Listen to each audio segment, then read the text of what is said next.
I know that some of you in this room don't write and some of you do. I just want to remind all of you that the first person who reads you is you. So if you're writing, remember, you are your first reader. I had a father who was crazy. Some of you have crazy fathers, and you may understand some of it, some of you don't. I worry sometimes, and I'm not going to run over, but you know, you worry sometimes. No, you do, because men are getting to be crazy, but I promised that I wouldn't do anything political, and I'm not, but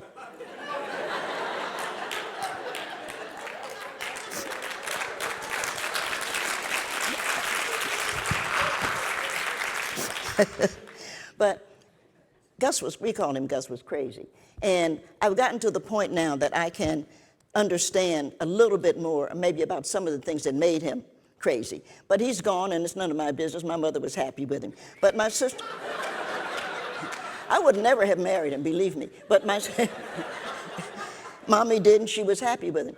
But my sister's name is Gary, and I'm the youngest. I'm the baby well, no more. My aunt died on the 19th of March, and that made me the oldest person in the family. And that's so some of you have gone through that. I mean, all of a sudden, she died at 6:08 a.m., March 19th.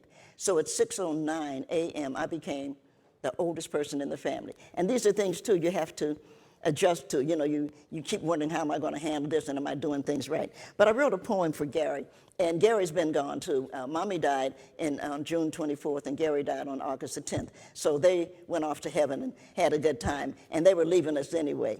I wrote a poem, My Sister and Me. Chocolate cookies, chocolate cakes, chocolate fudge on chocolate lakes, chocolate kisses, chocolate hugs, two little chocolate girls in a chocolate rug. No one can find us, we're all alone. Two little chocolate girls running from home. Chocolate chickies, chocolate bunnies, chocolate smiles from chocolate mommies, chocolate rabbits, chocolate snakes, two little chocolate girls wide awake. What an adventure, my, what fun. My sister and me still on the run, still on the run, still on the run. My sister and me still on the run. I like it. I like it. Sometimes you write a poem just because, damn it, you want to.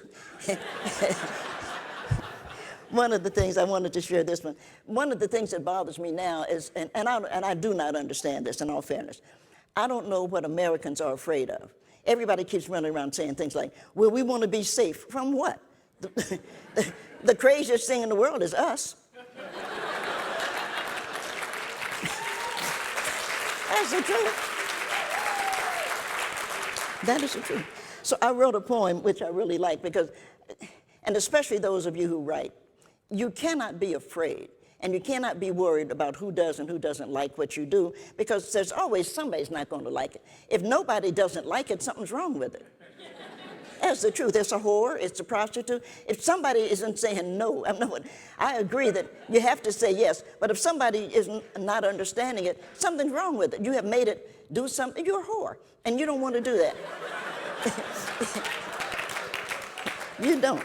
I mean, think about Miles Davis. Think about Charlie Parker. Think about the people that everybody say, oh, I don't understand what they're doing. They were only a genius. If everybody understands you, you got to have an IQ of 3 or 4.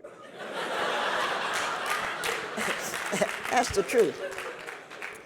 I think fear should be a spice, something we sprinkle on our steaks just before they put them on the grill, something we mix in with our corn muffins and bake at 350 degrees for 20 minutes or until golden brown. Maybe we take fear leaves, decorate them on our apple pie right out of the oven, not before, or the leaves will burn and not nearly look so pretty. I'm thinking if we can learn to distill fear, we have 2 wonderful preparations: perfumes for smell, alcohol for ingestion. Perfume carries its own scent of danger and excitement, but when we throw a little fear in, things there really begin to heat up. Ask John Edwards or Herman Cain and see if I'm not right. Fear, the scent he can't resist. We'd have to find an exercise for it. We would want everybody to be able to get their hands on it. I'll have to form a committee to find that solution. Maybe the White House has some ideas, or yes, the Tiger Woods Emporium. Get your fear right here. You can practice your swing, whatever that might mean, while your bottle is bagged. And if we make it drinkable, we'd probably have a little light green liquid in its own 2-ounce top. You can take your fear on the rocks or sip a bit of Coke in there to make it mighty smooth. We could get the Culinary Channel to feature fear in one of their drink-offs, or we'd rewarded the best new barrister with his or her very own gold bottle of fear to be used anytime they like. I need to explain right here. It's not fear that causes problems. It's when hatred is combined with it. Fear is on its own tells you not to lend your cousin money. Don't go down that dark street, girl. Take care of yourself. Take yourself home from this party now. Fear is a warning sign. Healthy, good idea. That fish smells funny. My dog does not like this man. Fear, fear is a good thing. It's why we want to keep it exclusive. If everybody can have fear, then we have to cut it, like drugs. It's not that cocaine kills you, it's the stuff they cut it with to make the drugs go further. You don't want pure fear, but you don't want to be able to cut it with hatred either.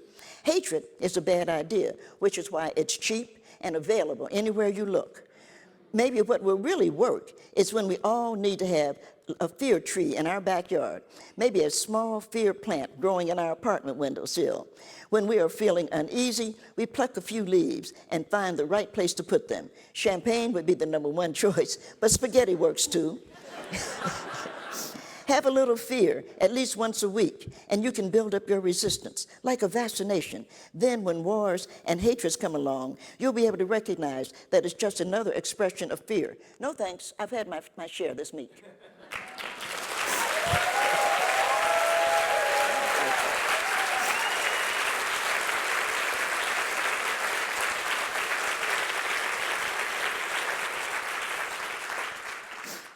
And speaking of careers, the poem that the poem that definitely made people pay attention somewhat, let me pick this up, to my career, and you can't really overthink that. I mean, nobody really listens to me, really. I knew some of these people, but nobody listened.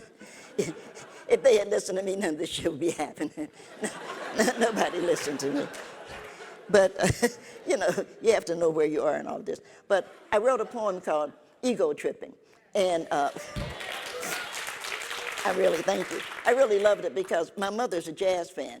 And I think I know probably most crooks. I know quite a few, and quite a few murderers.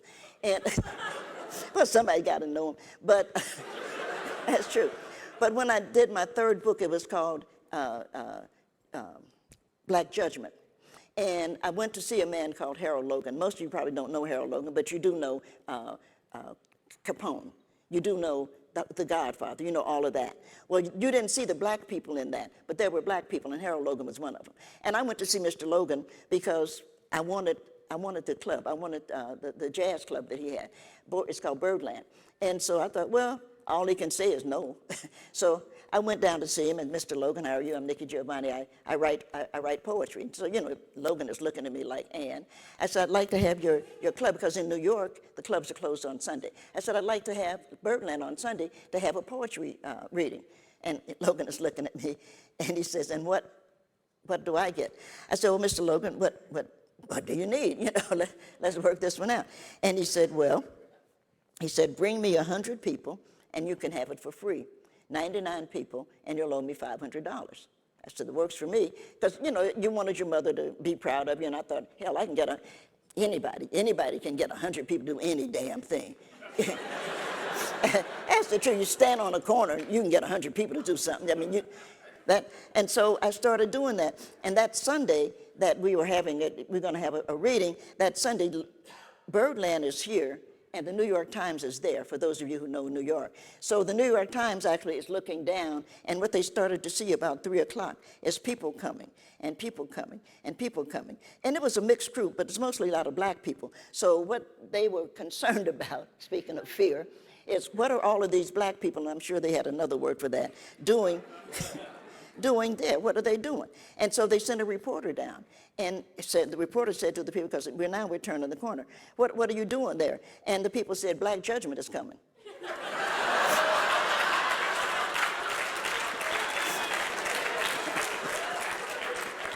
So you can see how that's going to go, right? And the reporter came out and said, I'm looking for Nick Giovanni. I'm looking for Nick Giovanni. And I was standing there and said, I'm Nikki Giovanni. No, where is he? I'm looking for Nick Giovanni. I just thought either he'll learn or he won't. Didn't matter to me. But we had the reading. It was really nice. My mother was very proud. And one of the things that I was excited, of course, about was a couple of the poems, and they had some good poems. And what we got was the second, for those of you who read the New York Times, we got the second news front. And they put, for the first time, a poem, and they put this poem, and I wanted to share it with you. I was born in the Congo. I walked to the Fertile Crescent and built the Sphinx. I designed a pyramid so tough that a star that only glows every 100 years falls into the center, giving divine, perfect light. I'm bad. I sat on the throne drinking nectar with Allah. I got hot and sent an ice age to Europe to cool my thirst.